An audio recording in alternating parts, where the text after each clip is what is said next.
कर्म बड़ा या भाग्य बड़ा, इसमें कर्म बड़ा या भाग्य बड़ा?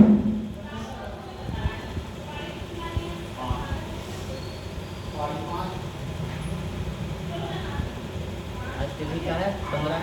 आज 15/7। कर्म बड़ा है या भाग्य? इसमें नाना प्रकार की भ्रांतियाँ हमारे मन में होते हैं कि ये भाग्य, कुछ लोग बोलते हैं भाग्य हमारा बहुत ऐसा लिखा हुआ है ना, और कुछ बोलते हैं कर्म प्रधान है। लेकिन जब तुम शास्त्रों में आओगे तो उसमें कर्म और क्या है, भाग्य, दोनों की प्रधानता बताई गई है। जो भी आप अपने इस जीवन में भोग रहे हो, जो भी आप अपने जीवन में भोग रहे हो, अच्छा या बुरा, अच्छा या बुरा, उस पर ध्यान देना है कि वो हमारे 3 प्रकार से हम लोग कर्म भोगते हैं।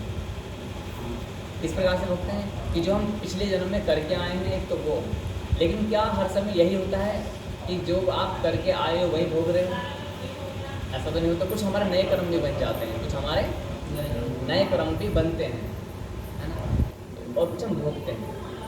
तो यही सत्य है। कर्म बड़ा या भाग्य में हम इतना समझेंगे कि बहुत छोटा सा विषय है, और फिर भी कोई शंका हो तो आप बताएंगे तो उस पर हम टीका टिप्पणी कर सकते हैं। इसमें दोनों ही विषयों की प्रधानता होती है। एक कथा के अनुसार एक ने 2 बच्चे थे, 2 लड़के थे, उनमें बहस हो गई। ये सब कथाएं होती हैं जो इसे समझ सकते हैं। तो उसमें बहस हो गई कि उसने बोला कि प्रभु भाग्य बड़ा है या कर्म बड़ा है? तो एक ने बोला देखो कर्म बड़ा है, एक ने बोला भाग्य बड़ा। 2 मित्र थे, उनमें लड़ाई हो गई। तो बोले तो ठीक है, भाग्य माने किस्मत। तो एक ने बोला जिसमें भाग्य बड़ा है, तो बोले भाग्य बड़ा काम क्या करूं? बोले चलो ठीक है, अगर मैं कर्म ना करूं तो क्या मुझे भगवान खाने को देगा? बोले हाँ बिल्कुल देगा। यदि मैं कर्म ना करूं तो क्या भगवान मुझे खाने को देगा? हाँ बोले बिल्कुल देगा। इसने ये बोला कि भाग्य बड़ा है उसके लिए। तो उसमें एक कथा आती है कि प्रभु भाग्य बड़ा है, तो बोले मैं कुछ खाऊंगा ही नहीं तो भी खाने को दे दे बोले, और यदि मैं मुंह भी नहीं चलाऊंगा तो भी खाने को दे देगा। उसने जिद पकड़ ली, बोले देखता हूँ कि कैसे भाग्य बड़ा। तो पूरा नगर छोड़ करके गांव की ओर चला गया, गांव छोड़ करके वो जंगलों की ओर चला गया, जंगल छोड़ करके व्यापार जहाँ भयंकर जानवर रहते थे वहाँ चला गया। 2-3 दिन यात्रा की उसने। बोले पहले आज मैं देखना कि भगवान कैसे खाने को देगा। और वो चला गया वहाँ पर, और व्यापार जंगल में जहाँ भयंकर शेर वहाँ पर वो विराजमान हो गया। और संयोग था ये कि भगवान को अपनी लीला दिखानी थी कि जो तेरे भाग्य में हो तू भोगेगा, अच्छा या बुरा, कुछ भी हो सकता है। तो जैसे ही वो वहाँ पर विश्राम से करने लगा, तो उसके बाद में उसने सोचा कि हाँ तो भयंकर जानवर हैं, तो एक काम करते हैं हम कि मैं पेड़ पर चढ़ जाता हूँ। कहाँ पर चढ़ जाता हूँ? पेड़ पर, ताकि मुझे कोई भयंकर जानवर ना खा सके। और एक घने वृक्ष ने ढूंढा जंगलों में, और आराम से इतने मोटे मोटे शाखाएं थी, बहुत बड़ा वृक्ष था, इससे भी कई 8-10 गुना बड़ा होता, वो लंबा चौड़ा। और वहाँ पर उन शाखाओं पर आराम से लेट गए। इतनी छोटी छोटी शाखाएं उसकी ब्रांचेज। तो इसी बीच में वो क्या देखता है कि खड़खड़ाहट होती है व्यापार जंगल में, और खड़खड़ाहट होती है तो देखता है यात्रियों का झुंड आ रहा है उसमें। 100-150 यात्री आ रहे होते हैं। अब जो यात्री आ रहे होते हैं तो वो देखते हैं कि पेड़ हरा भरा है, और नीचे भी उसकी अच्छी जगह है, ऊपर से भी हरा भरा होता है, जैसे बरगद का पेड़ होता है, तो नीचे भी अच्छी जगह हो जाती है बैठने की जगह। तो बोले हम 100-150 इस पेड़ के नीचे समा जाएंगे सारे। छोटा मोटा पेड़ हमें समा नहीं पाएगा, 4-5 व्यक्ति बैठेंगे, बाइक कहाँ बैठेंगे? तो उस पेड़ के नीचे सारे बैठ गए। और 100-150 में तो कोई शेर चीते का डर भी नहीं, डंडा वाला सबके पास है, आराम से बैठे हुए मस्ती कर रहे हैं, खेल रहे कूद रहे हैं। और उसके बाद में क्या किया उन्होंने? वहाँ पर बैठे अपना भोजन इत्यादि का विश्राम किया, और विश्राम करने के पश्चात 2-2.5 घंटे बाद चले गए। अब जब 100-150 व्यक्ति हैं तो वो अपना खाना पानी भी भूल गए, वहाँ पर खाना दाना भी कुछ भूल गए। एक टिफ़िन था, इतना बड़ा टिफ़िन, उसमें लड्डू, उसके जो देसी घी के होते हैं पूरा के जो हम बनाते हैं घर में बनाते हैं माताएं बहनें, अब भी बनाती, पहले तो बनाया करती थी हमारी माताएं, तो वो सब उसने बनाया रखा, बच्चों से भरा हुआ था। किसी में वो शक्कर आदि भरी हुई थी, किसी में मिष्ठान, सारे खाने की पूरी सामग्री उस डब्बों में भरी हुई थी। एक कुर्सी नहीं लाते, कुर्सी मिल जाएगी, चाहते इस कुर्सी को ध्यान रखना पड़ेगा। ठीक है, बस सब हाँ ध्यान। तो फिर क्या हुआ प्रभु वहाँ पर कि अब जल्दबाजी में टिफिन भूल गए। वो टिफिन जो था पेड़ की ओट में रखा हुआ था, तो ऊपर से दिख नहीं रहा था। वो आराम से लेटा हुआ, तो उसने कुछ शोर शराबा नहीं किया, क्योंकि वो देखना चाहता था कि किस्मत है तो मुझे खाने को कैसे मिलेगा बिना कर्म किए, और ना मैं हाथ हिलाऊंगा, ना पैर हिलाऊंगा, ना मैं मुँह चलाऊंगा। ये बड़ी समस्या, मुँह भी नहीं हिलाऊंगा, बस तुम ठोक भी दो, चबाना तो पड़ेगा ना। कंडीशन ये थी मैं मुँह भी नहीं चलाऊंगा। अच्छा, अब अंधेरा होने वाला है, इसी बीच में दोपहर में तो यात्रीगण आए, अब रात्रि में कौन आएंगे? जंगलों में। और या फिर कौन आएंगे? या फिर डकैत, या डकैत, डाकू। अब डाकुओं का एक गिरोह आता है, और दिन छिपने वाला है, छिपा नहीं है अभी, दिन छिपने वाला। और जैसे ही दिन छिपने वाला था, डाकू गिरोह आ गया। और डाकू कितने? 250 के आसपास, यानी ये गांव को पूरा कब्जा लिया करते थे सारे डाकू। ऐसे पूरे गांव को घेर लिया।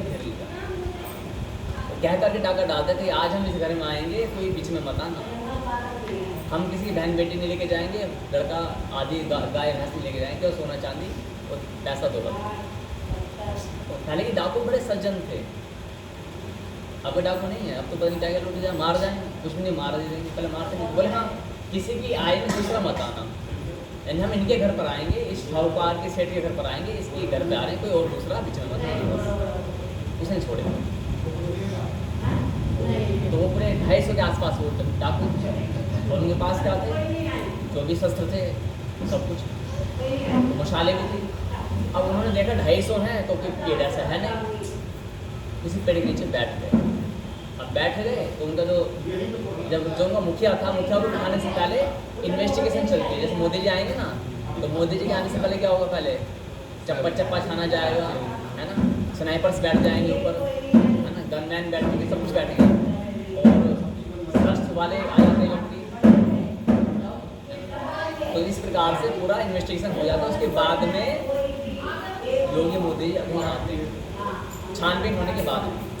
तो वहाँ पर सेनापति ने कहा सरदार जी रुको अभी। बोले क्या करना है? बोले अभी रुको, अभी हमें इन्वेस्टिगेशन करना है, कहीं कुछ हानिकारक चीज़ तो नहीं, सांप तो नहीं, कीड़ा मकोड़ा तो नहीं, जंगलों में यही मिलेंगे ना। बोले ठीक। तो तलवार से छाएँ, पेड़ पौधे काट रहे हैं, रात में प्रसाद ले करके। वहाँ पर एक ऊँचा टिफिन दिखता है, सावधान, सब अलर्ट हो गए। बोले हाँ हमारे शत्रु ने पहली डेरा डाला है। बोले क्यों? इस बियावान जंगल में जहाँ शेर चीते भेड़ी हैं, यहाँ पर टिफिन कहाँ से मिला? अब सेनापति ने को वो जो मुख्यमंत्री होते हैं, जो भी मंत्री परिषद जो होते हैं, सबको बताया गया। तो पहले बम का कोई डर नहीं, फट जाएगा। बोले खोलो इसे, क्या है? जो मिष्ठान है, लड्डू में बड़े स्वादिष्ट सुगंध, देशी घी की, शुद्ध गाय का और देशी घी, और उसमें काजू रंग के ये क्या है, बादाम, सब कुछ मिले हुए। बोले महाराज ये हमारी पूरी सेना को मारने के लिए षड्यंत्र रचा है, इसलिए इतना बड़ा डब्बा है, और सब ने मिठाई भरी हुई, और एक से मिठाई, बहुमूल्य मिठाई, और ताजी मिठाई है, यानी कि, और डब्बा भी मुझे अभी का प्रतीत होता है कि इसमें गर्माहट अभी है। जरूर वो शत्रु हमारे आसपास में होंगे, जरूर खोजो। और 250 हैं वो, भाले से झाड़ू में ऐसे कर रहा है, कहाँ पर है, तलवार मार रहे हैं इधर उधर, है ना, हाहाकार मचा दिया, लेकिन कहीं कुछ नहीं मिला। अब इससे पूरे नाटक को कौन देख रहा है? भाग्य के भरोसे। सेनापति ने घोषणा की, सैनिकों टिफिन है तो मनुष्य भी यहीं पर होगा, शत्रु हमारा यही होगा, खोजो। उन 250 कहीं कोई बच के नहीं जाना चाहिए यहाँ से शत्रु। अब प्रभु इतना सुनते ही रस्से और फैमिली चालू कर दी। स्टेप 2 हुआ ना, स्टेप फर्स्ट में धरती पर, स्टेप 2 में रस्सियों के माध्यम से पेड़ों में। अब रस्सियाँ चालू कर लेटर चालू किया, एक पेड़ पर चढ़ते हैं, कोई कुछ नहीं मिलता, नीचे उतर जाते हैं, दूसरे पेड़ पर चढ़ते हैं तो पेड़ों को हिलाना चालू करते हैं, कोई हो तो नीचे गिरेगा, अंधेरा दिखा ना, और उस पेड़ पर चढ़ जाते हैं, इस पर जिसके नीचे होता है उस पर भी चढ़ जाते हैं ऊपर तक। और उस पेड़ पर भी चढ़ने के बाद में क्या देखते हैं वहाँ पर, वो ऐसे चिपका हुआ था, सहमा हुआ था, डरा हुआ भी था थोड़ा, पकड़ लिया पकड़ लिया पकड़ लिया। तो कहाँ पर आया, थर थर थर थर, बोले ये अच्छी मैंने शर्त लगाई अपने दोस्त से कि भाग्य बढ़ाया कर। और वो कुछ बोल ही ना पाए, बोले आ जाओ नीचे। इसमें नीचे उतारा गया रस्सी के माध्यम से, उठा दिया, सब घेर के बैठे, 250 व्यक्ति घेर लें उसको, और भी वो भी कौन जो पल भर में से प्राण निकाल लेंगे वहाँ पर डाकू। अब उनसे वो बोलता है कि उन्होंने पूछा डाकू ने कि बता इस टिफिन में क्या भरा हुआ।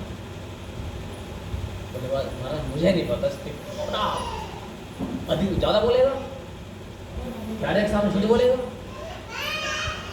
तो ऐसी तड़पा के मौत देंगे, तू याद रखेगा, बता किसने भेजा तेरे को, तू बता देगा तो छोड़ देंगे। अच्छा वो क्या बताएगा बताओ,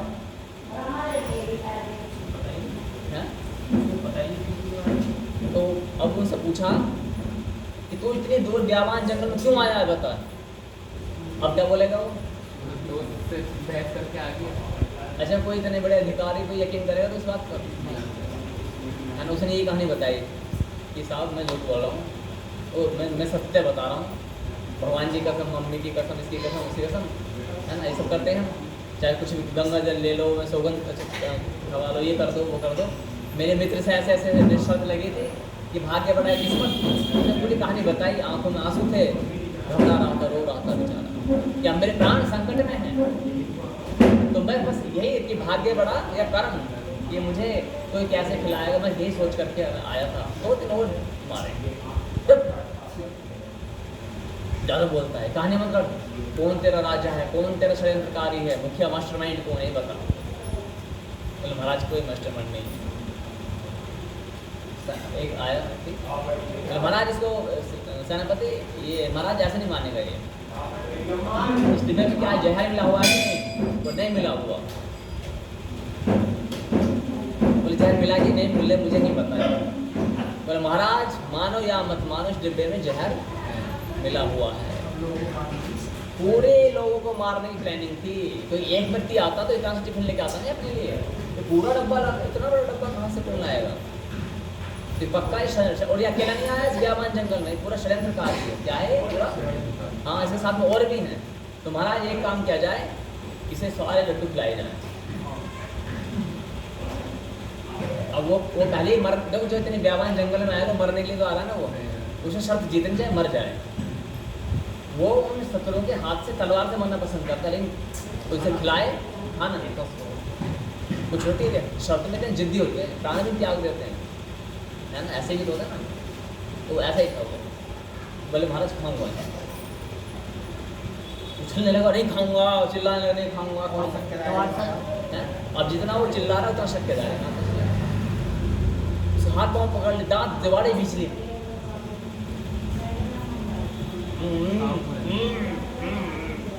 ये तो करेगा ना, पैर पकड़ के 250 है वो अकेला क्या करेगा। बोले सैनिकों ने बोला अरे सुनो, इसका जवाड़ा पकड़ो खींच दो, ठीक है, जवाड़ा पकड़ा और खींच दिया, बिठाया उसको, और लड्डू लिया, पूरा मुंह फटा हुआ है, लड्डू लिया, हाँ पानी पिलाया अंदर। बच्चों दवाई पिलाते हैं माता में, नाक पकड़ के ऐसे करके, है ना। हर एक डिब्बे में से एक एक लड्डू सब पेट, और अब तू जान नहीं देंगे। महाराज इसको 2 घंटे 2.5 घंटे ही बिठाओ, क्या पता नहीं जहर होगा तो 2-2.5 घंटे, 1 घंटे में सब कुछ हो जाएगा। पेट भर गया उसको इतना सारा लड्डू खा, हर एक डब्बे से 1 लड्डू खाएगा, वैसे पेट भर गया, मीठा मीठा वैसे होता। 2.5 घंटे तक कुछ खुआएंगे, कुछ खाएंगे, इसमें क्या होगा। तो हमारे ठीक ठाक बैठा, सच बता तो कहाँ से आया, कौन है, अरे महाराज इतना पीट लिया, फोड़ दिया, सब पूरी में निकाल दिया, सही बता रहा हूँ। यही शर्त है, आप मेरे गाँव में चलो, किसी को भेज दो, तब जाकर के उसे विश्वास हुआ। फिर वो सब बोले तो मिल बांट के 250 में प्लस ये एक यानी 251 हो गया सब में। बोले अब जाएगा कैसे? चला तो जाऊँगा ही। बोले तू ऐसे सब क्यों लगे तुमने? बोले मैं सीधे देखना चाह रहा था कि भाग्य बड़ा है, कर्म बड़ा। बोले भाग्य बड़ा है और भाग्य में जो होना है, तो मैंने मुँह में ही चलाया। मुँह चलाया क्या? मुँह चलाया क्या? नहीं। पानी तक की सुविधा नहीं करी मैंने, और एक नहीं 9-10 लड्डू मेरे पेट में चले गए। 250 ने खिलाया हैं? 250 लोगों ने खिलाया और 250 लोगों की पूरी प्रमाणिक तौर पर मैंने खाया। यानी मेरे भाग्य में, हाँ स्पष्ट हो गया। सोच के हुए बैठा था कि मैं कुछ नहीं करूँ। कुछ नहीं खाऊंगा, तो जो भाग्य में हो तो सोता ही मिल जाएगा। लेकिन एक इसके उल्टे भी कथा है, इसलिए भाग्य के भरोसे बैठने वाले भी असफल हैं। शास्त्र में स्पष्ट मना किया गया है, कर्मण्यवादे का रास्ते माँ फलेषु कदाचन। क्या कहते हैं भगवान दूसरे अध्याय 17 श्लोक में? कर्मण्यवादे का रास्ते माँ फलेषु कदाचन। चलते रहिए। स्पष्ट हो गया? इसमें क्या कहते हैं कि तेरा कर्म करने में ही अधिकार है, फल की चिंता में नहीं है। फल की चिंता नहीं करनी तेरे, कर्म करने में तेरा अधिकार है। कर्म कर, फल की चिंता मत कर। इससे दूसरी उलट कहानी कौन सी है? इसमें कर्म प्रधान बता दिया गया है। पहली वाली कथा स्पष्ट हो गई। इस कहानी के अनुसार क्या प्रधान है? भाग्य है ना, यानी कि क्या है? Luck is the main. और वो टिफिन उसी का ही था ना? इसका नहीं, वो टिफिन उनका था जो यात्री आए थे ना, 150 यात्री आए थे, उनका था वो तो बेचारा अकेला आया था। वो तो क्या था, मैं मर जाऊंगा लेकिन खाऊंगा नहीं। जंगलों में खाने की कुछ कमी नहीं होती, फल बहुत होते हैं। जहाँ शेर चीते होते हैं वहाँ फल भी बहुत होते हैं, क्योंकि शेर चीते मनुष्य तो होगा नहीं। और फलों को नुकसान कौन पहुँचाता है सबसे अधिक? मनुष्य तो पहुँचाता है। इसलिए फल ऐसे लगे रहते हैं, लेकिन मनुष्य नहीं होने के कारण से वो फलों को छूता तक नहीं कोई, है ना। तो प्रभु क्या हुआ? अब इसके विपरीत जो कथा है उसे समझेंगे। एक बार भगवान शंकर और माता पार्वती आकाश मार्ग से विचरण कर रहे थे। अब अनंत ब्रह्मांड को बनाने वाले परमपिता परमेश्वर भगवान शंकर और माँ भगवती आदिशक्ति माता पार्वती, उन्होंने देखा कि कोई एक निर्धन असहाय परमात्मा का भक्त वो शिव शिव शिव शिव जपे जा रहा है और रोते रोते मार्ग में चले जा रहा है। तो माता पार्वती ने कहा कि हे प्रभु देखो, धरती पर ये जा रहा है, एक काम करो। क्या करो? एक काम करो, आप इसकी विपदा का कोई कारण तो हुआ, क्यों रो रहा है? वही देवी, ये बड़ा कृपण था। कृपण माने कंजूस था पहले कभी जन्म में, दान आदि नहीं क्या करता था, तो इसलिए इस जन्म में अपने कर्मों का फल भोग रहा है और ये निर्धनता को प्राप्त हो चुका है। पिछले जन्म में अथाह धन संपत्ति थी, लेकिन कृपणता के कारण से इसने कहीं धर्म में अपना राशि पैसा धन संपत्ति नष्ट नहीं किया। तो इसलिए क्या हुआ? उसी के ही कर्म विपाक से इस जन्म में ये निर्धन हो गया। अब इसके पास न परिवार पालने के लिए पैसा है, न ही खाने के लिए। तो बोले प्रभु तुम्हारा नाम जप रहा है शिव शिव, तो कृपा कर दो। बोले इसे भाग्य में ही नहीं है, मैं दे भी दूंगा लेकिन इसे कर्मों में अभी नहीं है। तो बोले शिव जप रहा। बोले शिव जी ने अभी से जपना चालू किया, 5 मिनट पहले से ये अभी जपना चालू किया है। अब 5 मिनट क्या? अच्छा ये बताओ, 2 मिनट जपोगे तो क्या आपको बहुत सारी चीज़ मिल जाएगी? नहीं मिलेंगे ना। अब सामने वालों क्या पता, कोई पापी व्यक्ति आकर यहाँ पर मत्था फोड़ने लगे, शिवलिंग पर ऐसे हाय हाय करने लगे, हे शिव हे शिव हे शिव। हम लोग क्या सुनते हैं, कितना बड़ा भक्त है ना। ये नहीं पता वो पिछले गले मर्डर करके आया, समझे ना। हम तो उसके वर्तमान को देख के परिकल्पना कर रहे हैं। जैसे मैं यहाँ पर आया हूँ, है ना, आप मुझे देख करके परिकल्पना कर लो कि महाराज जी बहुत अच्छे हैं, सज्जन है, अच्छी अच्छी बात बताते हैं। लेकिन ध्यान है, शाश्वत हम स्पष्ट मना ही करते हैं, यहाँ पर कोई साधु संत ऋषि मुनि महात्मा उन सब की बातों को ना माना जाए। केवल शास्त्र सम्मत अपने परम गुरु की बात माना। इसमें मुख्य क्या आ रहा है? शास्त्र सम्मत अपने परम गुरु की बात। हाँ, परमगुरु की बात माने, लेकिन शास्त्र सम्मत माने, लिखी हो और आपके इष्ट की वाणी में होनी चाहिए। आप मानते राम को हो और बात मान रहे हैं कृष्ण की, हालांकि दोनों सब एक ही हैं, लेकिन इष्ट प्रधान है। तो प्रभु माता पार्वती ने कहा कि देखो प्रभु, मैं तो माता हूँ, आप तो देख सकते हो, मुझसे इनका दुख नहीं देखा जाएगा, कृपा करके आप एक काम करो, आप इनको क्या करो, कुछ दे दो। बोले ठीक है, ये एक सोने का सिक्का है और मैं इनके मार्ग में डाल देता हूँ, इसको बेच करके या पूरे इस राज्य का राजा ही बन जाएगा। ऐसा कुछ हीरा है, जो मोती जो भी है, दिव्य है, रतन है, रतन डाल देता हूँ, उसके मणि जैसे होती है, मणि इसके मार्ग में डाल देता हूँ। तो जैसे ही उसके मार्ग से लगभग 20 फीट दूर एक मणि, बहुत मूल्यवान वस्तु डाल दी, और जब मूल्यवान वस्तु उसके मार्ग में डाल दी गई, तब जानते हो क्या करने लगा? पहले तो रोते रोते मिट्टी में पैर कूदे थे, मिट्टी उड़ाते उड़ाते रो रहा था और ऐसे जा रहा था। लेकिन 20-25 फीट पहले ही उसने क्या किया, उसके हवा से चले हल्के से, उसने ऐसा किया, गर्मी बहुत है, बादल दूर दूर और चले जा रहा है, चले जा रहा है, वो मणि वहीं पड़ी है, और ऐसे भगवान पेट में भी कुछ नहीं है, घर पे पत्नी भूखी है, बच्चे भूखे हैं, और बादल का एक तिनका तक आकाश में नहीं है। ऐसे करते करते 20-40 फीट पार करते हैं। दिखेगा क्या आकाश में आँखें तो नहीं दिखा।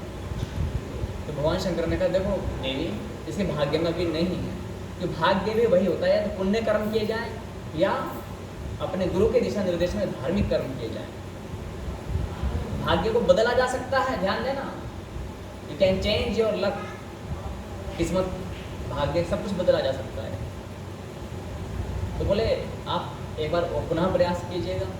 तो इस बार क्या हुआ, पूरी चैन बना करके, ऐसे चैन बना करके हीरो की, उसके बोले कहने के टकराएगी से पाँव में, है ना, ऊपर नीचे कुछ भी करेगा तो वो 20 फीट कितना होता है, जैसे यहाँ से ये रोड है, डाल दी बस रेत में, ऐसे थोड़ी धुंधली है, दिख रही है स्पष्ट, शाइनिंग आ रही है, डाल दी। बोले देखते हैं इस बार क्या।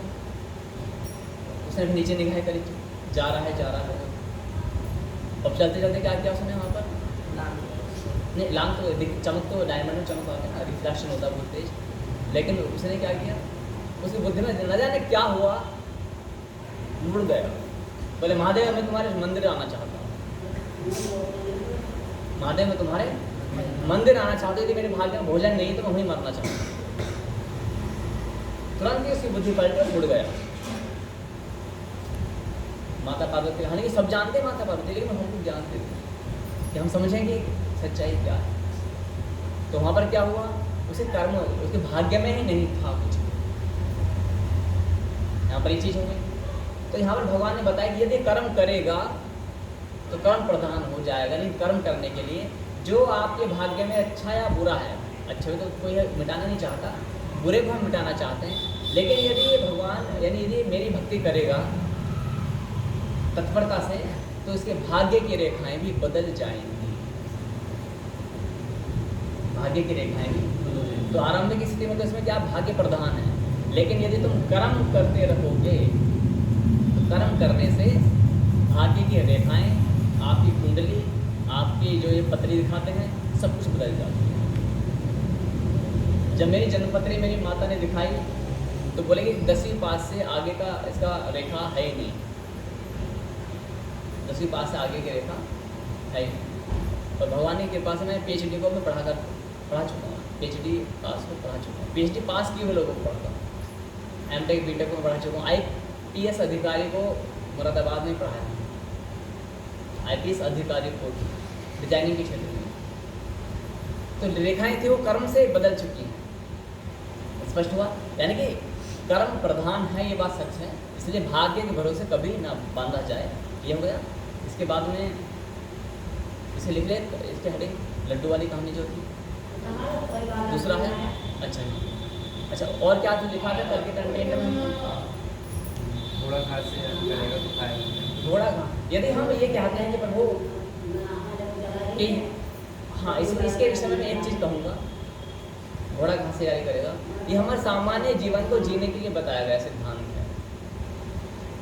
यदि हम इतने सत्यवादी हो जाएंगे, सत्य प्रिय हितम च यत् बताया गया, सत्य तो बोलें, प्रिय और हितकारी बोलें। मान लेते हैं कि कोई विकलांग व्यक्ति है, कोई विकलांग व्यक्ति, दिव्यांग व्यक्ति है, और अब यदि किसी का एक हाथ नहीं है, कोई समस्या है अंगों में, आप उसको बोलो अरे भाई लंगड़े या फिर काने इधर आ, उसको दुखी होगा कि नहीं? लेकिन आपने तो सत्य का पालन किया है, असत्य तो बोला नहीं है, तो फिर आप लगेगा क्या? नहीं लगेगा। आप बताएं क्यों लगेगा? ठेस पहुँचेगा। तो शास्त्रों में ऐसा सच बोलने के लिए मना किया गया है जो दूसरे को ठेस पहुँचाए। इसलिए शास्त्र में नाम, पता, परिचय, जाति, संप्रदाय स्पष्ट रूप से मनाही होती है। हालांकि जो कोई बोल भी देते हैं तो इसका अर्थ है वो यह ज्ञान के लिए, भक्ति के लिए, सुख के लिए नहीं आए हुए हैं, वो अपने आनंद के लिए आए हुए हैं। वो केवल आनंद भी कौन सा क्षणिक आनंद है, ठेस पहुँचाने के लिए आए हैं, अपने अहंकार को पोषित करने के लिए आए हैं। तीसरा हमें ये समझना है कि घोड़ा कहाँ से यानी करेगा। यदि कोई व्यापारिक दृष्टिकोण पर है, व्यापारिक दृष्टिकोण पर है,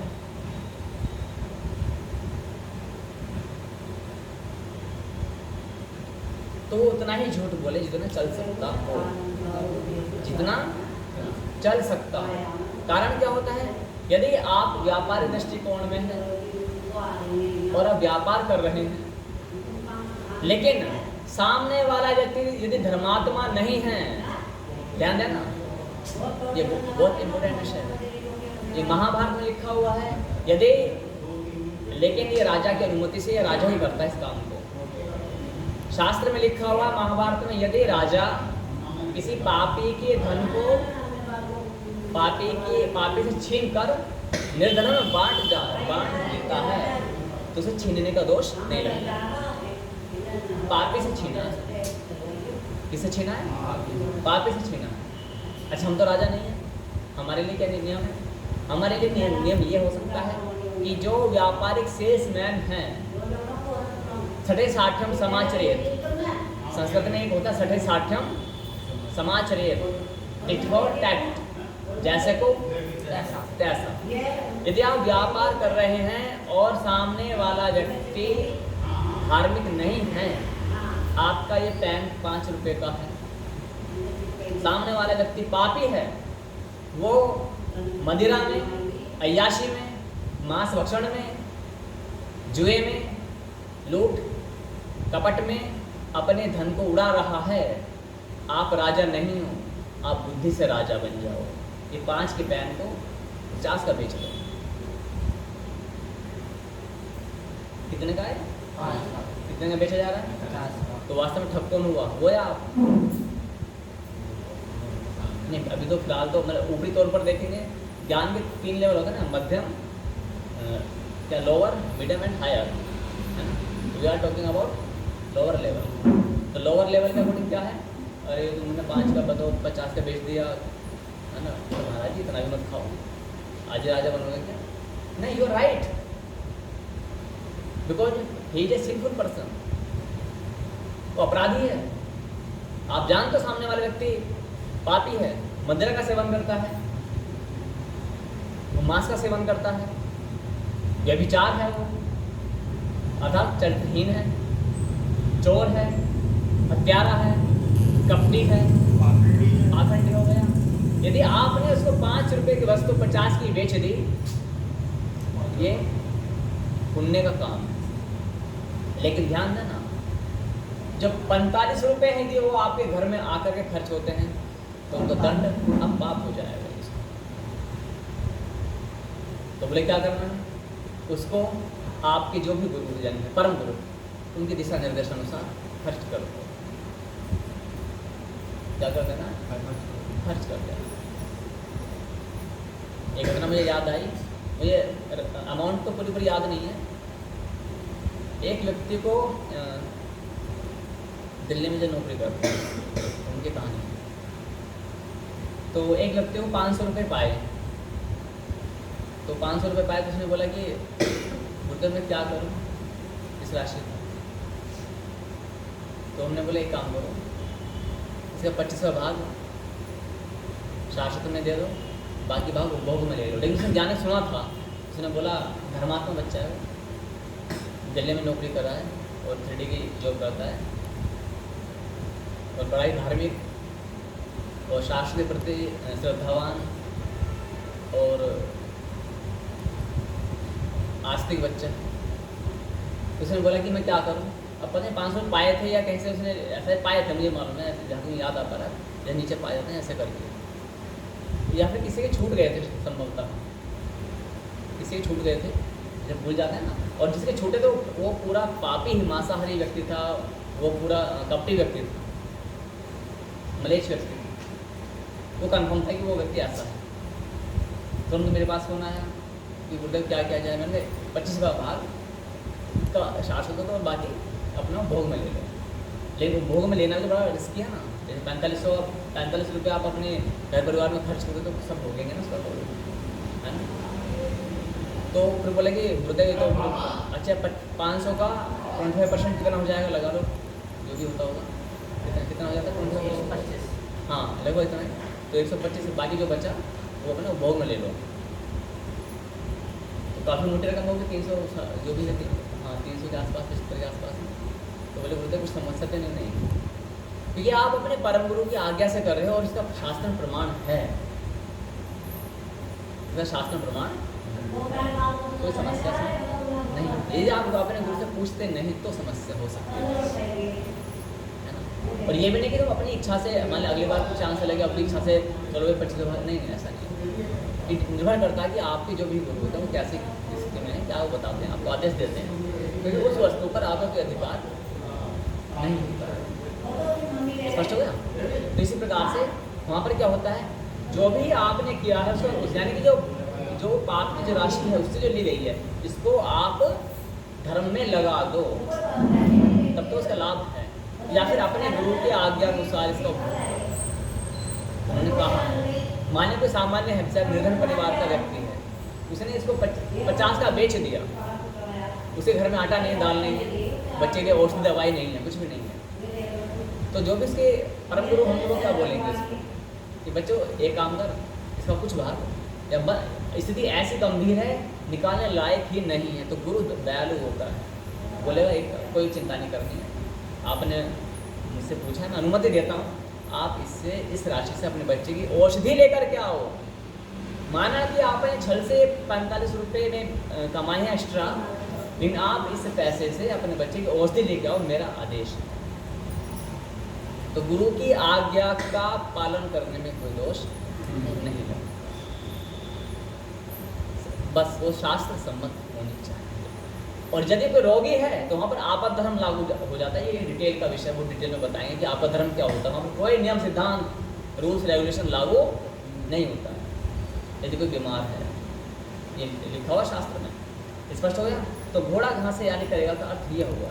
लेकिन यदि सामने वाला धर्मात्मा है, सामने वाला धर्मात्मा, तब आप औरों से 2 रुपये बचा रहे हो, उसे 1.5 रुपया बचा रहे हो।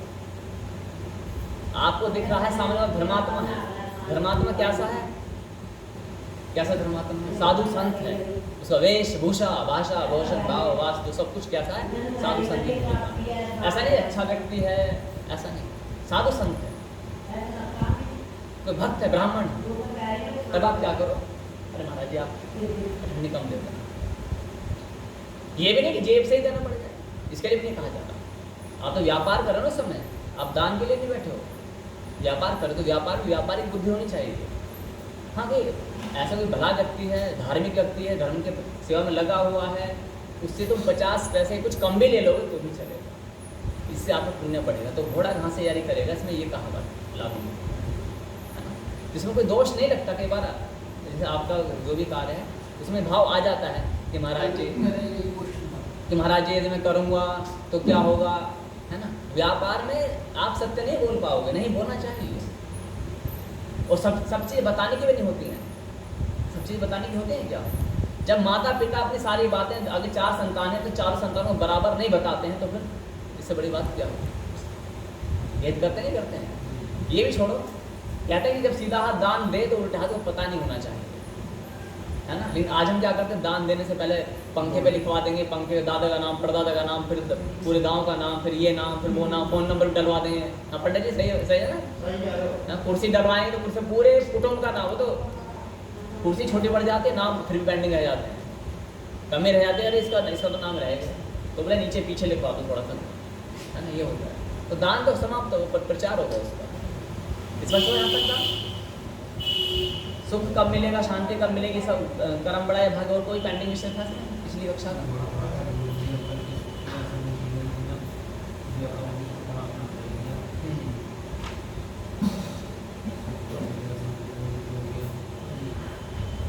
अब आता है एक विषय और है मेरा, कौन सा?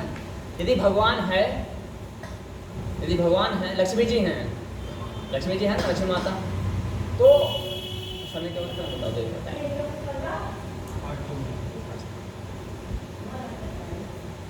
भगवान है तो निर्धन, हाँ ये भी विषय है, ये भी आएगा। तो निर्धन क्यों है? एक तो ये है, दूसरा है भगवान है तो रोगी क्यों है? भगवान है तो क्या नहीं, अभी इसलिए अशिक्षित क्यों है, यानी अनएजुकेटेड, अशिक्षित क्यों है? और भगवान है तो कहाँ है? ये मुझे लगता है ये आपको प्रश्न है, ऐसा है? अच्छा, ये भी सारा है, भगवान की उपासना करते रहो तो रोगी भी दे देते हैं। अच्छा अच्छा, भगवान के उपासना करते रहो तो दुख दर्द पीड़ा भी सहन करनी पड़ती है। अच्छा, दुख दर्द पीड़ा भी सहन करनी पड़ती है। चलो पहले इस पर कर देते हैं कि क्या भगवान की, इसमें लिख देता हूँ, है ना। अभी हम करंट में मुद्दा ले रहे हैं, एक जगह मन नहीं लगता था किसी को, कैसे ऐसे भटकता रहता है। अच्छा, मन चंचल वाला ना। क्या भगवान की, भगवान है तो रोगी, तो भगवान है तो अशिक्षित, भगवान है तो कहाँ है? कहाँ? और क्या भगवान की भक्ति में रोग मिलते हैं, दुख मिलते हैं?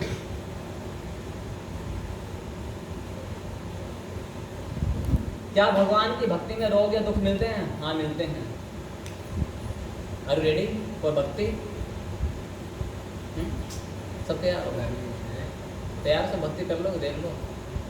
वैसे तो नहीं होने की, थोड़ी बहुत तो। अच्छा, भगवान की भक्ति में क्या दुख मिलते हैं, इसको ऐसे लिखते हैं पहले ना।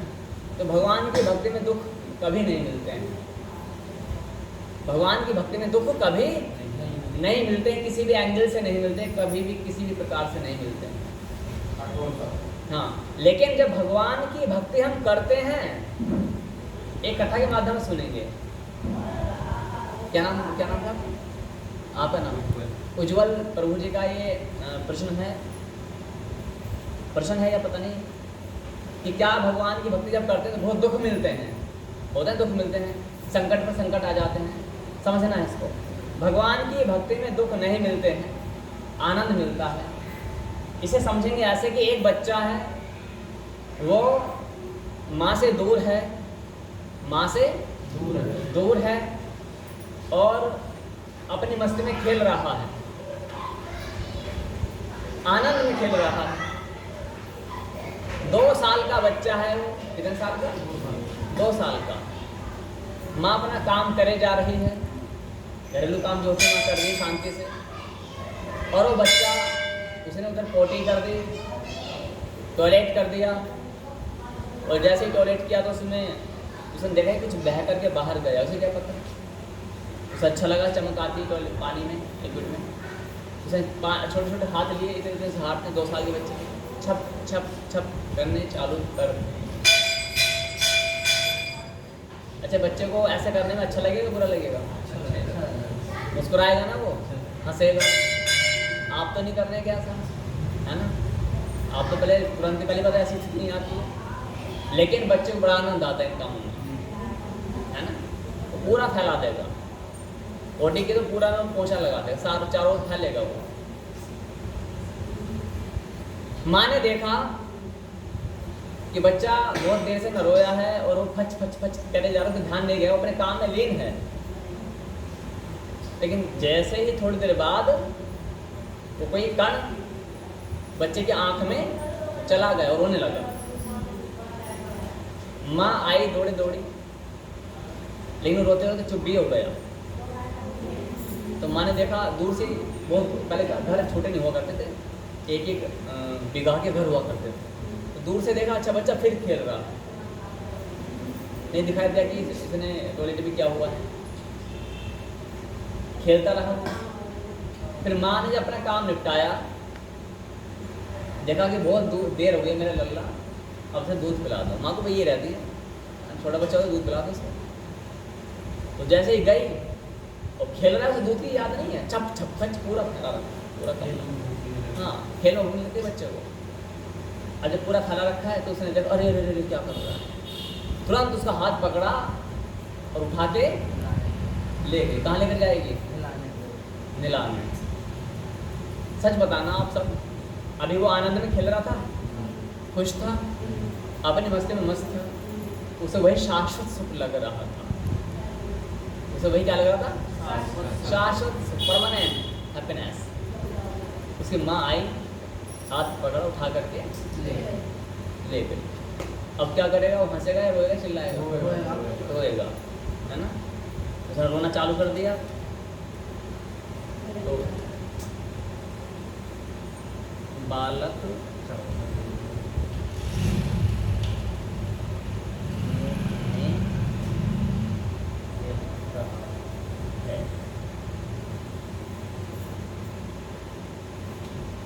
उठाकर ले गई। तो माँ इसको उठाकर लेकर जाती है, और जैसे ही माँ उसको उठाकर लेकर जाती है तो रोने लगता है, वो चिल्लाने लगता है। माँ उसकी एक नहीं सुनती है। सुनेगी क्या माँ? नहीं सुनती है। उसको पकड़ती है और पूरा नहलाना चालू कर देती है, और जैसे ही पानी डालते हो है पूरा चिल्लाना, पूरा घर से उठा लिया उसने। अब साबुन थे, पहले साबुन आते नहीं थे, पहले कुछ और ही चीज़ें हुआ करती होंगी। नहलाती है, और फिर जब नहला कर खटिया में बिठाती है तो आंखों में क्या डालती है? पैर से पाँव दबा करके और ज़बरदस्ती बलपूर्वक आंखों में ये और कुछ पूरा डाला, फिर एक तो नज़र ना लग जाए, करते नहीं, फिर एक पाँव के नीचे भी नज़र ना लग जाता है, कर देती है। अभी वो चुप नहीं हुआ, अभी के कपड़े पहनाने बाकी हैं उसको। अब कपड़े पहना रहे, हाथ ऐसे करना, बच्चे के हाथ ऐसे करना, ये सब करना, तो रोने लगता है वो बुरी तरह से। लेकिन माँ तब तक उसका पीछा नहीं छोड़ती जब तक कि उसका राजा बाबू नहीं बन जाता है। और फिर अपने आप से मेरा राजा बाबू करते हैं माता ऐसे, है ना, मेरा राजा बाबू। तो ये कहानी है। इसका अर्थ क्या है कि परमात्मा, वो माँ जो है ना परमात्मा के समान है। जब तक बच्चा अपनी इस माया में आनंद कर रहा है, ठीक है, लेकिन जैसे ही भगवान की दृष्टि, हालांकि भगवान की दृष्टि तो 24 घंटे हम पर रहती है, बट हमारी दृष्टि भगवान की ओर नहीं होती है। लेकिन जैसे ही हमारी थोड़ी सी दृष्टि भगवान की ओर हो गई तो भगवान जानते क्या करेंगे? फिर हमें इस नर्क से, जिसको हम सुख मान बैठे हैं, शाश्वत सुख, माता का, पिता का, पत्नी का, पुत्र का, संतान का, घर मकान दुकान का, जो भी है भौतिक सुख, इसे हम अपना मान बैठे हैं। एक जीने का माध्यम है। कल की कक्षा में सुना था ना वो सब, है ना, कि कल एक कथा बताई थी ना कि हम सब चोर हैं। हाँ, तो इसलिए भगवान क्या करेंगे? तो हमारी आसक्ति, मोह, ममता तुरंत संसार से तोड़ने चालू कर देते हैं। और जब तोड़ने चालू कर देते हैं उस समय संसार को लगता है कि ये भक्त दुख भोग रहा होता है। उस भक्त को कभी ये नहीं लगता कि मैं दुख भोग रहा हूँ। संसार को प्रतीत हो रहा है। माँ वाले उदाहरण में उस बच्चे को दुख लगता है, संसार को आनंद मिलता जब माँ नहलाती है ना। संसार खुश होता है ना, आप भी खुश होगे तो बच्चे को नहलाएगी, मलमूत्र से हटाएगी, ठीक है, लेकिन उस बच्चे को दुख होता है। हाँ जी, भक्ति में क्या होता है? वास्तव में शुद्ध भक्त है, जिस कला को जानते हैं, जिस कला को जानते हैं, भक्त को सच्चाई पता रहती है कि भगवान जो मेरी कर रहे हैं, मेरी गंदगी को मुझसे हटा रहे हैं। जब आप डॉक्टर के पास जाते हो तो जो फोड़ा को चीरा लगा के काटने का प्रयास करता है, करता नहीं करता है? क्या आप हाथ को छुड़ा करके भागकर आ जाते हो क्या? पता क्या करोगे? अब तो बड़े हो, छोटे बच्चों को पकड़ भी लेते हैं, बड़े को कौन पकड़ेगा?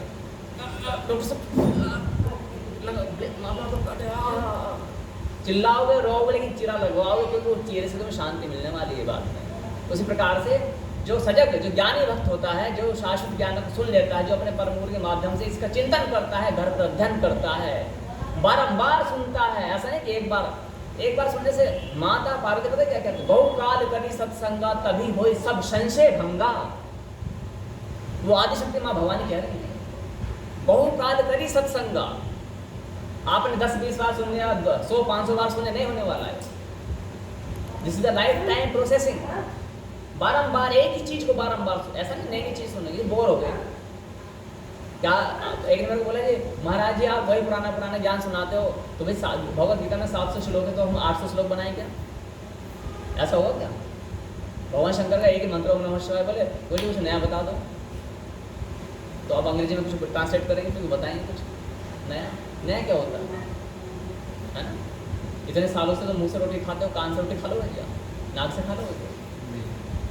तो जो भगवान ने प्रक्रियाएं बनाई हैं वही तो बनाई है, उसमें तुम और हम चेंज क्या कर सकते हैं? तो ज्ञान वही होता है।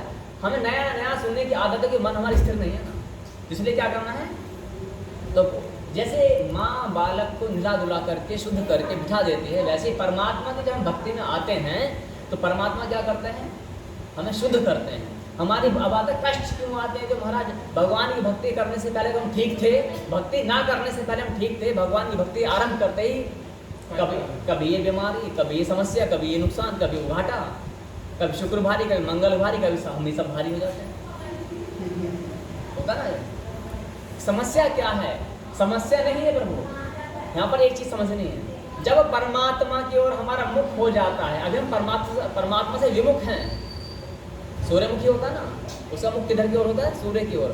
हमें परमात्मा मुखी होना चाहिए, लेकिन परमात्मा मुखी होने से पहले हमें गुरुमुखी होना चाहिए।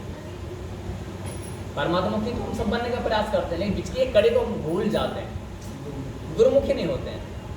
हुआ रही गुरु जब नाम आता हुआ रही, एटीट्यूड है ना, मूर्ति आपसे बोलेंगी नहीं, मूर्ति आपसे कहेंगी नहीं, आप मन में जो आएगा पंडित जी बता दोगे कि इन पर जल में चढ़ाना, लेकिन कुछ इन पर यहाँ पर भोग है ना, मुंह को मत लगाना। पंडित जी बताते लोग यहाँ कहेंगे नहीं मानते लोग, क्या करेंगे, शंकर जी मुंह में ये लो, जैसे वो वही जंगल वाली कहानी, ये लो भगवान शंकर के मुंह में सीधा पेट में जाएगा। क्या है ये? ना सभ्यता है, ना संस्कृति है, कुछ नहीं, सुनना नहीं है। ब्राह्मण देवता हमें समझाते रहते हैं कि जल के स्थान वो है। मैंने पंडित जी मंदिरों पर देखा है, शंकर जी छोड़ो कृष्ण जी भी जल चढ़ा देते हैं, यहाँ पे चढ़ाते हैं, दुर्गा देवी का सबको निरा देते हैं। बोले क्या तरीका तुम्हारा? और वो दबंग व्यक्ति होते हैं क्षेत्र के, वो सुनते नहीं है किसी, पढ़े तो बैठ जाओ, हम कर लेंगे, तुम साफ करना पड़ रहा होगा ना। ये भाषा शैली है असुरों की। असुर है वो, मानव जाति में असुर के रूप में ये मानव, इसलिए ये असभ्यता है। इसलिए हमें क्या समझना प्रभु, अभी क्या विषमता था? हाँ, तो यहाँ पर समझ आया ये चीज़। तो जो परमात्मा क्या करता है, यदि हम भगवान की भक्ति कर रहे होते हैं, जब हम भगवान से दूर हैं, तो ना कोई बुखार होगा, ना खांसी, ना जुकाम, ना कोई नुकसान होने वाला है, ध्यान देना। लेकिन जब हम भगवान की भक्ति में आ जाते हैं विधि पूर्वक, तब क्या होता है, कुछ समस्याएं होती हैं। क्यों होती हैं? मान लेते हैं आज से 2 महीने बाद मुझे 2 लाख का घाटा होना है, मान लेते हैं आज से 2 महीने बाद मुझे 2 लाख का घाटा होना है, और बहुत भयंकर बीमारी लगनी है, और इसी बीच पुलिस केस भी होना, कुछ घाटा ऐसा कुछ। तब जब हम परमात्मा की भक्ति में आते हैं, तब क्या होगा? जो बड़ा कष्ट है वो हमारे छोटे से अभी हम खिलखिला रहे हैं, अभी आपने माला ओम नमः शिवाय कर दिया, चालू कर दिया, ठीक है, आपने मंत्र जाप कर दिया कि भाई हमें 11 माला करनी है, ओम नमः शिवाय, ओम नमः शिवाय, ओम नमः शिवाय, और आज ये माला आरंभ की और कल ही आपको 50,000 का घाटा हो गया। ऐसे गाजियाबाद में हमारे संबंधी, उन्होंने दीक्षा संस्कार हुआ, मेरे संबंधी तो सगे संबंधी, दीक्षा संस्कार हुआ कोरोना की 2nd वेव में, और जैसे ही हुआ तो समरसेबल करीब 1 लाख के आसपास का जनपद गाजियाबाद पूरा हुआ, नीचे पता नहीं, नीचे मोटर होती है फट गई, कुछ हो गई, अचंभित। तो हमने कहा चिंता मत करो, आप चिंता मत करो। न जाने कौन सा बड़ा संकट भगवान ने टाल दिया। लेकिन जो मूढ़ बुद्धि व्यक्ति होते हैं, यानी कम बुद्धि वाले व्यक्ति, वो क्या बोलेंगे, अरे नहीं ये जो ना कुछ नुकसान हो गया, ये आपको फला नहीं। अरे परमात्मा का नाम में क्या फलता है? परमात्मा के नाम में क्या शगुन अपशगुन होता है क्या?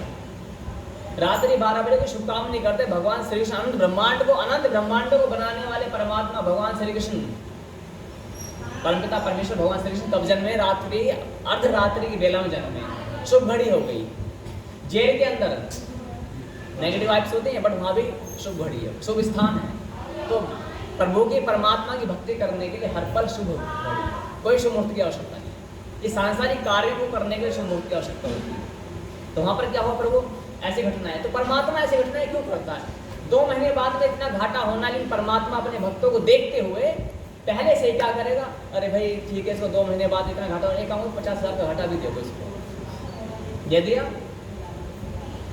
बड़ा लगे, अरे परमात्मा की भक्ति करी, आज ही घर। और रिश्तेदार में समय हाहाकार है, तुमने गलत जगह चुन लिया, भाई क्या करो, तो भगवान शिव की तुम अपनी भक्ति छोड़ देना पुरानी वाली और कर लो, तो मना ही कर देते।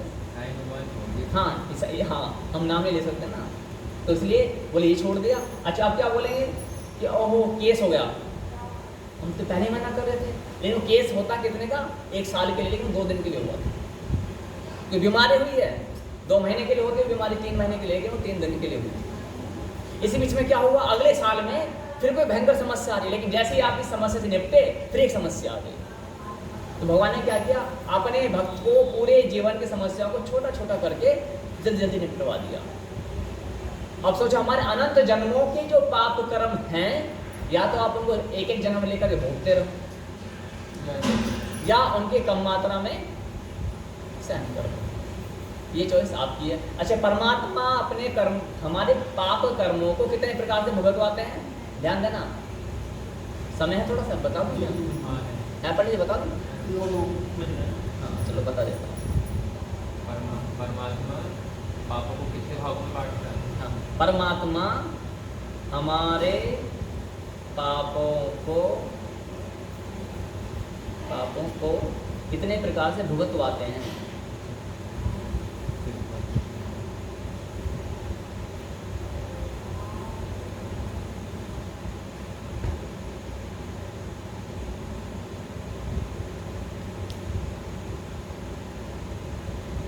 कितने प्रकार से भुगतवाते हैं समझेंगे इसको।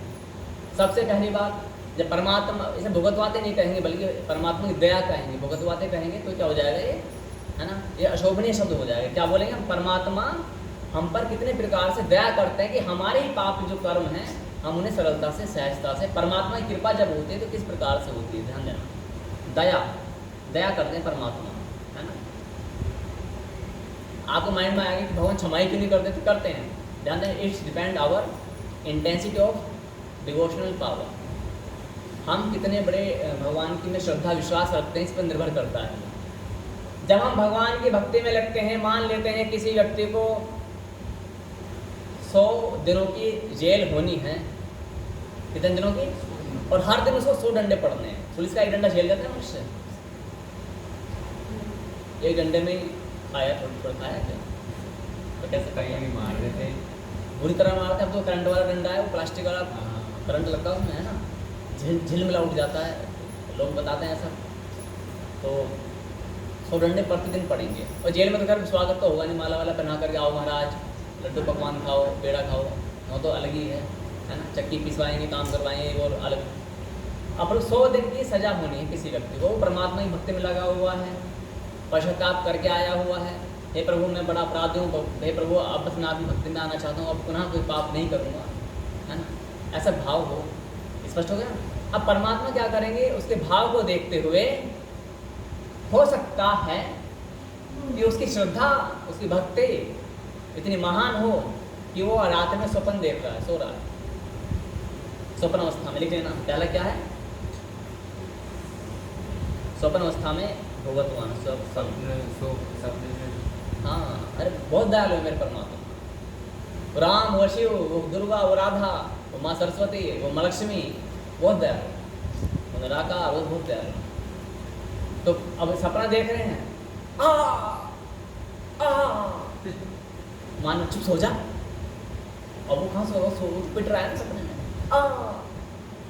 मत मार, मत,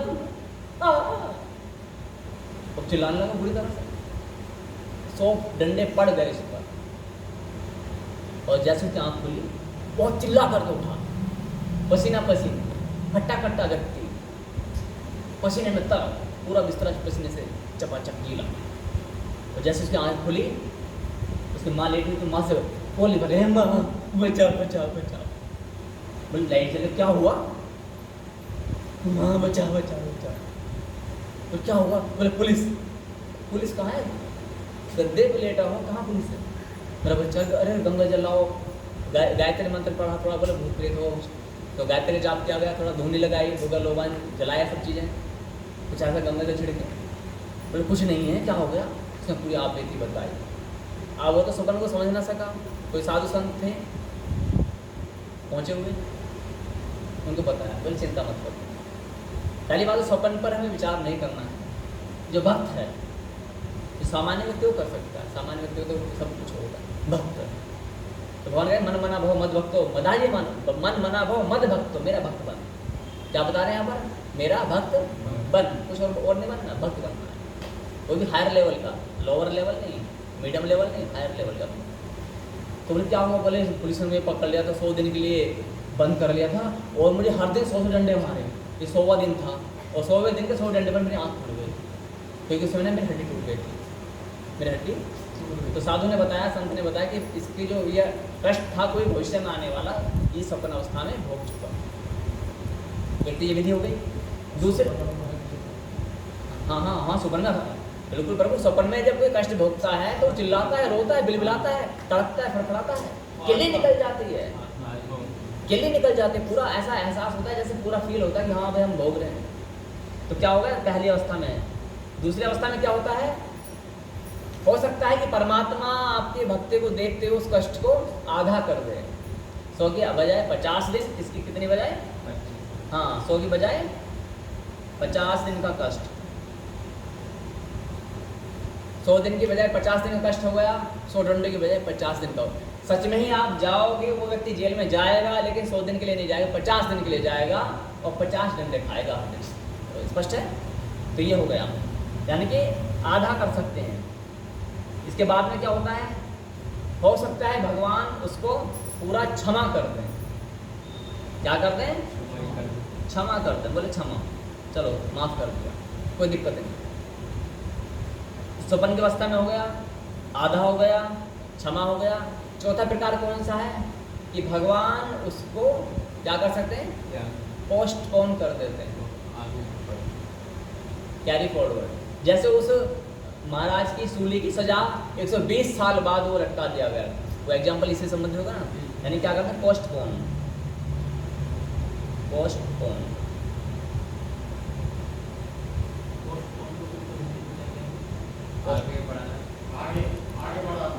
पोस्ट, हाँ ऐसे कुछ बोले, स्थानांतरित नहीं, आगे बढ़ाने, ठीक है, आगे नहीं, आगे बढ़ाना।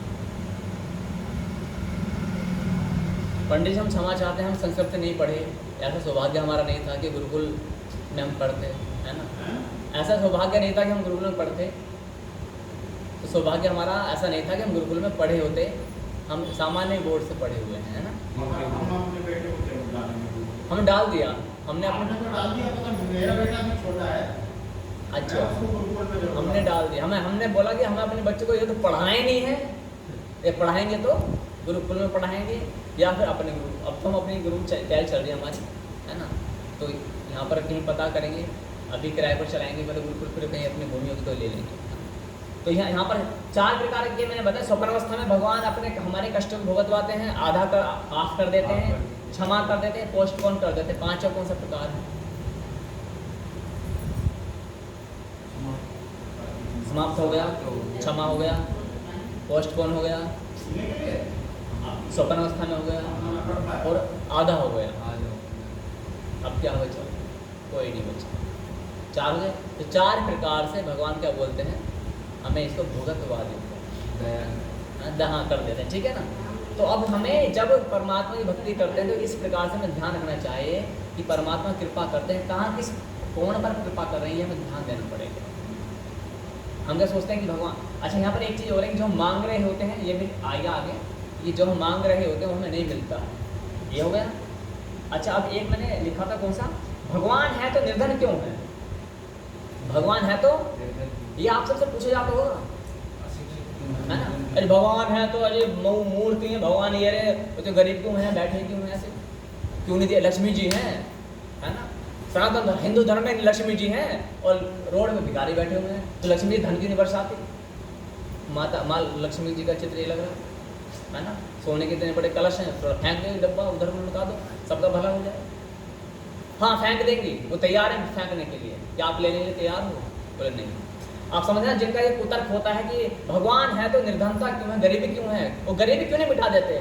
इसका अर्थ है कि एक व्यक्ति ने बोला मुझसे कि भगवान है, हमने कहा है, तो गरीब क्यों है, क्यों नहीं धन लुटा देते हो? लक्ष्मी के पास तो अथाह धन संपत्ति लुटाते हो। हमने कहा प्रभु रिजर्व बैंक है,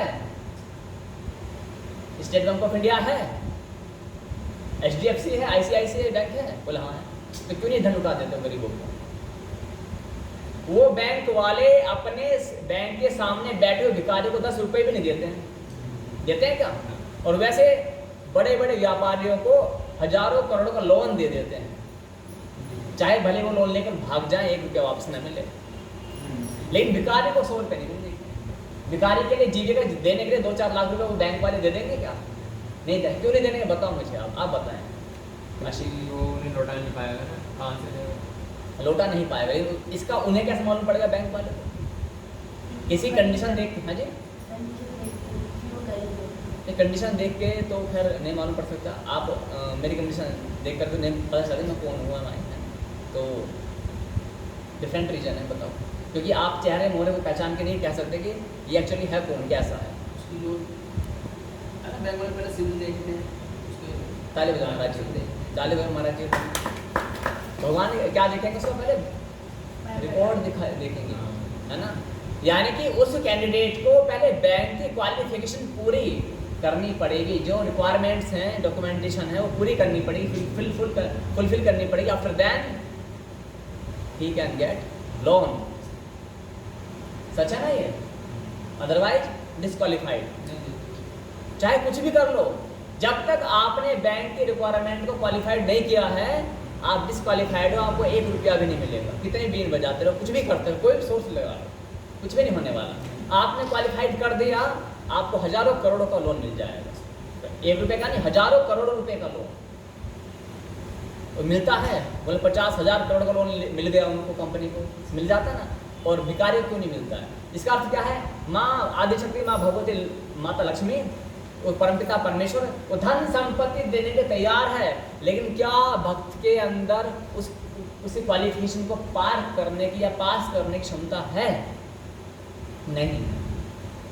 उसको पार करना पड़ेगा, उस यात्रा को पूरा सीखना पड़ेगा, उस ट्रैक को समझना पड़ेगा कि परमात्मा से हम धन चाहते हैं तो उसके लिए करना क्या पड़ेगा। अब यह जो प्रोसीजर से फॉलो करना पड़ेगा, उसमें लिखा हुआ शास्त्रों में। आपको धनवान के यहाँ जन्म लेना है, आपको धनवान बनना, तो आप उसको ये करेंगे, भगवान आप इच्छा पूरी करेगा, कब करेगा, कैसे करेगा, कहाँ करेगा, ये नहीं लिखा हुआ है, करेगा। इसलिए सिंपल भाषा में से क्या बोलते हैं हमारे माता पिता, क्या बोलते हैं? भगवान के यहाँ देर है, अंधेर नहीं है। वो सिंपल भाषा में बोलते हैं। अब जो हम बताएं थोड़ा वो उसमें बुद्धि खप जाती है, तो सामान्य मनुष्य क्या समझेगा कि भगवान का देर है, अंधेर नहीं है। अब ये तो कोई संस्कृत का पढ़ाई विद्वान आ जाए तो संस्कृत में बताए तो हम भी सुन नहीं पाएंगे, अरे महाराज जी क्या कह रहे हो, ये हो जाएगा ना। तो यदि जो बोलते हैं कि भगवान है तो गरीबी क्यों नहीं मिटती है, इसका मतलब है भगवान है, गरीबी मिट जाएगी, लेकिन उसके लिए क्वालिफिकेशन होनी चाहिए। यदि आप कहते हो कि भगवान है ही नहीं, बोले क्यों नहीं है? कि गरीब है। भगवान है तो इस धरती पर गरीबी मिट जानी चाहिए, कि क्या उस भगवान को दिखाई नहीं देता? तो इसका अर्थ है तुम कहीं ऐसा तो नहीं कह रहे कि बैंक होते ही नहीं है। यदि बैंक होते तो गरीबी भारत में होती नहीं। It is possible? कैसे संभव हो सकता प्रभु? बैंक तो है, जगह जगह खुले हुए, ATM खुला हुआ पड़ा है। बताओ, ATM के आगे भिखारी बैठा था, है ना, ATM मशीन से मंगा, ATM दे दे, मुझे दे दे। ATM में धूप बत्ती अगरबत्ती लगाऊंगा, ATM मशीन 1 रुपया नहीं देने की उसको। ATM में चौकीदार होता है ना, उसी ATM से कोई आएगा कार्ड निकाल के, वो हर दिन 2 लाख रुपए ड्रॉ कर रहा है, लेकिन चौकीदार 10-12 हज़ार रुपये बेचारा कमा रहा है। यानी कि उस अथाह लक्ष्मी जी की जो ATM मशीन है, उसकी चौकीदारी करने वाली सैलरी कितनी है? 10,000। और ड्रॉ करने वाला 2 लाख रुपए हर दिन निकाल के लेके जा रहा है, क्योंकि उसकी क्वालिफिकेशन है, उसने पहले उतना डाला है। अब ध्यान देना, उसने उतना डाला है। इसी प्रकार से हम अपना पुण्य डालेंगे तो वही चीज बढ़ के मिल जाती है। स्पष्ट हो गया? दूसरा आता है रोगी क्यों है?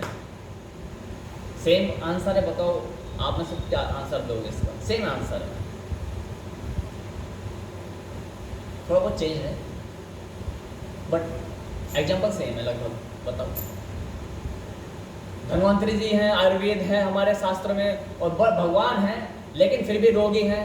बच्चा, गर्भस्थ शिशु बीमार है, वृद्ध बीमार है, युवा बीमार है, माता बीमार है, पिता बीमार है, जवान बच्चा बीमार है। तो क्या भगवान है तो तुम्हारे देश में ये सब इतने सारे देवी देवता हैं। एक ने मेरे बोलो 33 करोड़ देवी देवता, मैंने प्रभु इनको कॉपी देना चाहता, 33 करोड़ में से 1 करोड़ का नाम लिख के बताओ। 33 करोड़ कहाँ पढ़ा तुमने? 33 कोटि होता है। 33 कोटि जी बताएंगे, विषय आएगा, है ना। 33 कोटि होता है, 33 करोड़ कोटि में 33 प्रकार, कहीं कहीं 33 सहस्त्र लिखा। अच्छा अब आता है प्रभु बताएं कि बोले रोगी हैं तो भगवान है तो भगवान सब कुछ ठीक कर देते हैं ना, मरे को जिंदा कर देते हैं। किसी का कोई काना है, कोई अंधा है, कोई रोगी है, कोई दर्द में चिल्ला रहा है, किसी के पास पैसे नहीं है तो भगवान कम से कम पैसे से मार रखा, कम से कम स्वस्थ तो कर दे, इसको कर देंगे। लेकिन कमी क्या है? इसका अर्थ है कि तुम ये कहना चाहते हो कि भारत में जो अस्पताल हैं तो अस्पताल के बाहर ये लंगड़े, अंधे, काने, भैंगे रोगी कोड़ी क्यों फिर रहे होते हैं? क्यों डॉक्टर कार से उतर के रोड पे इनका ट्रीटमेंट क्यों नहीं करता? क्या जो डॉक्टर कार अस्पताल में जा रहा है बहुत बड़ा सर्जन है, दिल को बाहर निकाल के रख देता है और फिर उसको अंदर फिट कर देता है?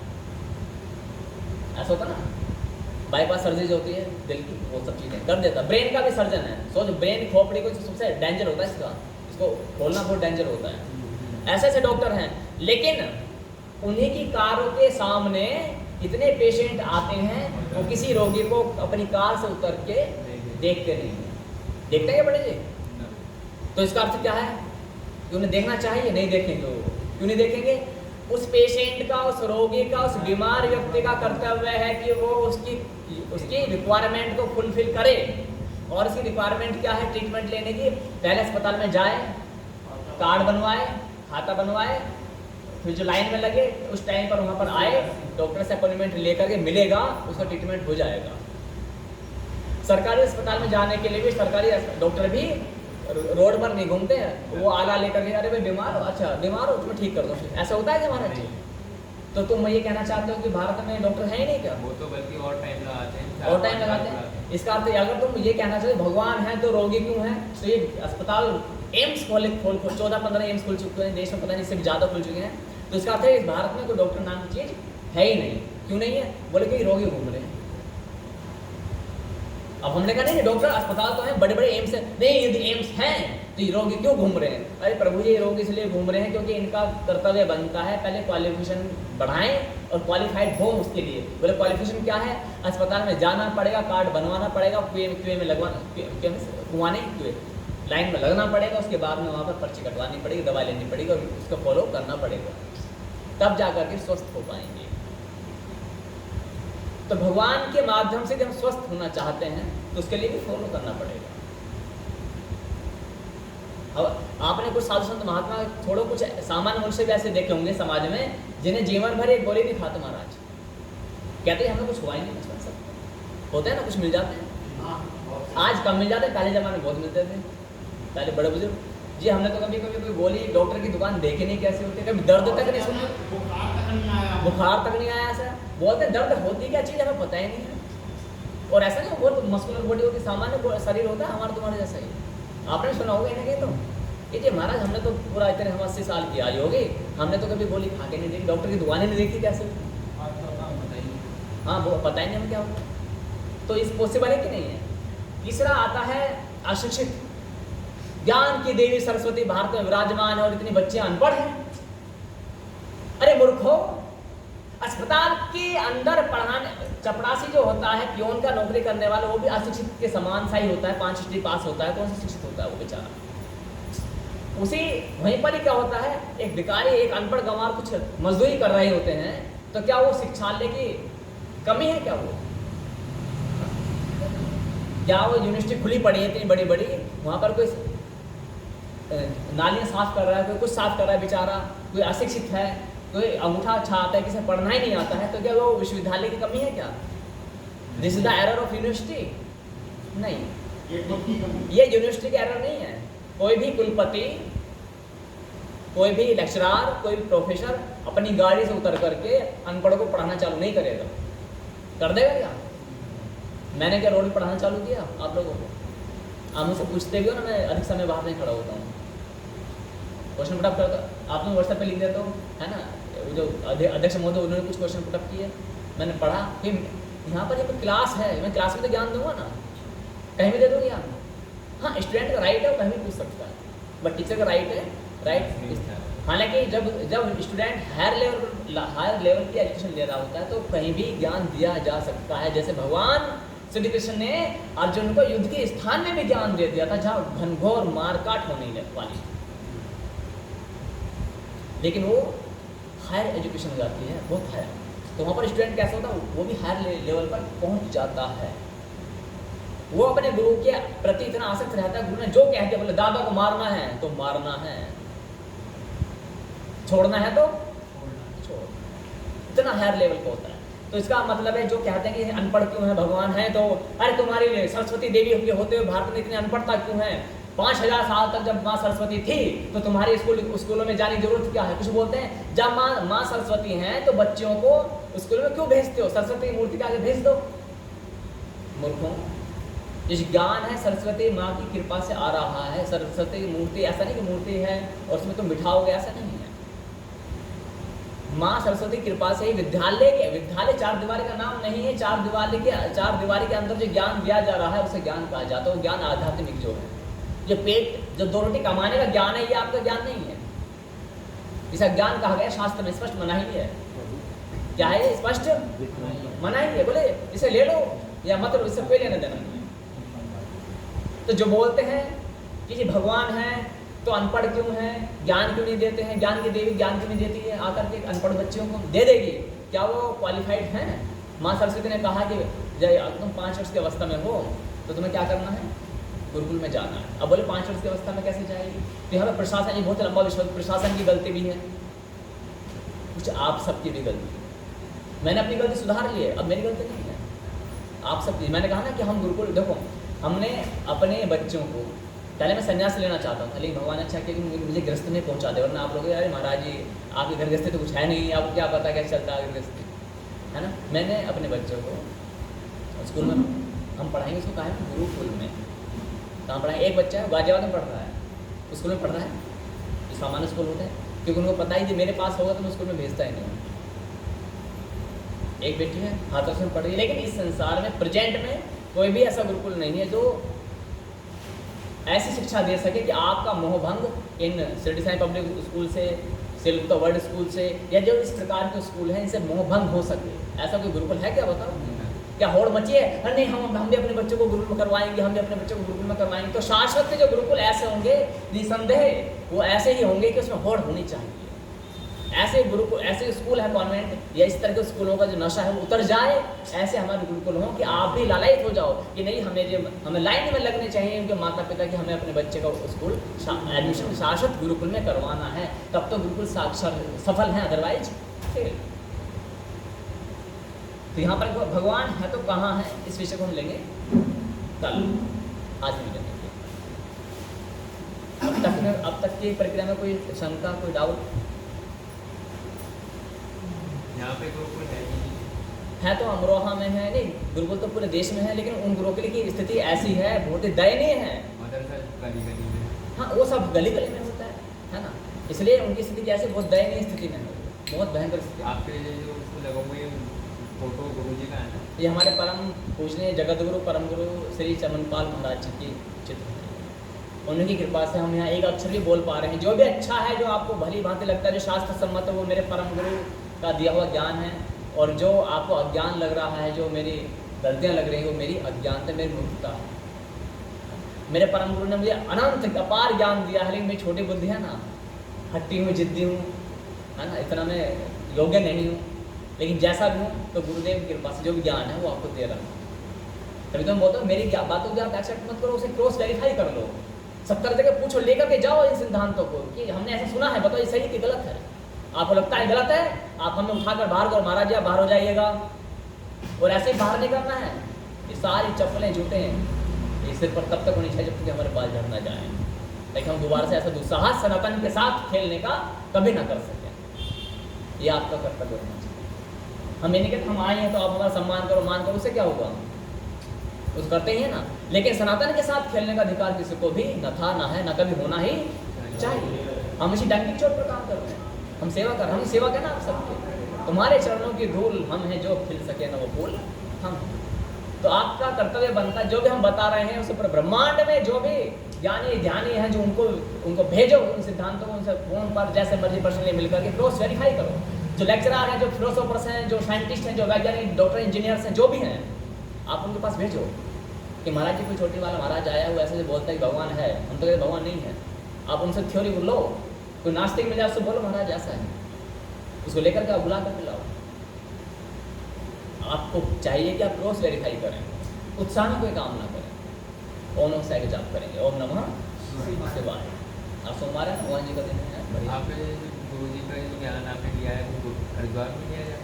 नहीं, हमारे परम गुरुदेव ने देखो ज्ञान के कई रूप होते हैं। ज्ञान होता है बीज रूप में, बीज होता ना, इसका बीज कितना सा होता है कभी देखना, आंखों से ढंग से दिखाई भी नहीं। गुल्लर खाए थे, गुल्लर खाए हैं? ऐसे बच्चे नहीं खाएंगे। गुल्लर जानते हो? बरगद का पेड़ होता है, पीपल देवता ना, एक बरगद का पेड़ होता है। हाँ हाँ, तो बरगद का पेड़ सबसे विशाल का पेड़ माना जाता है। उसे बीज देखने का बीज, तो बीज को धरती में डालोगे तो उससे वो उतना बड़ा वृक्ष होता है ना, वो उसी के देन होता है ना। उसके अंदर भी दान बीज होते हैं, उसके अंदर दान होता है, वो राई की तरह। जनपद गाजियाबाद में सुनेंगे, जनपद गाजियाबाद में हमने सन 2014 में माघ मास की बड़ी दोष को हमारा दीक्षा संस्कार हुआ। उससे पहले हम ये तो फिर मेरी एक बायोग्राफी हो गई है, बायोग्राफी है ना, जिसमें बता देंगे विस्तार से, ठीक है। बहुत लंबी बैठेगी, 2-3 दिन लग जाएंगे तो बताने में। चलो, ओम नमः शिवाय। ओम नमः शिवाय।